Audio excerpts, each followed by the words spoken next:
Welcome to our channel. Today we how to back up your USAA credit card statements in USAA, complete guide step by step clearly. Open your preferred web browser. Navigate to the USAA website. Log into your USAA account using your username and password. Once logged in, locate the Accounts tab in the main menu. Click on the Accounts tab to view your account summary. Find and select your credit card account from the list displayed. In your credit card account overview, look for the Statements or Documents section. Click on the Statements link to access your credit card statements. You will see a list of available statements sorted by date. Select the statement you want to backup by clicking on it. A new window or tab will open displaying the statement in PDF format.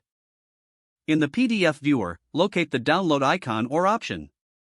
Click the download icon to save the statement to your device. Choose a destination folder on your device where you want the statement saved. Confirm the download and wait for the process to complete. Repeat this process for each statement you wish to backup. Once you have downloaded all desired statements, navigate to the folder where they were saved. Ensure all statements are correctly saved and easily accessible. For added security, consider backing up the statements to a cloud storage service.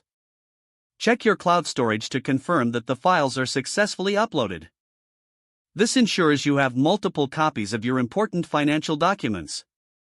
If the page does not load, refresh the browser or try again in a private or incognito window. Make sure you are using the correct email address, then retype it carefully to avoid small typos. If your password is not accepted, use the reset option and create a new strong password you can remember.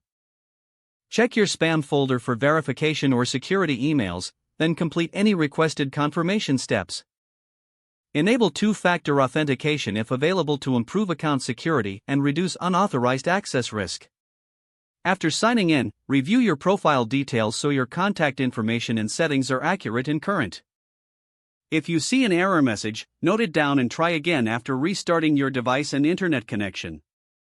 Don't forget to like this video and subscribe to our channel for more step-by-step tech guides.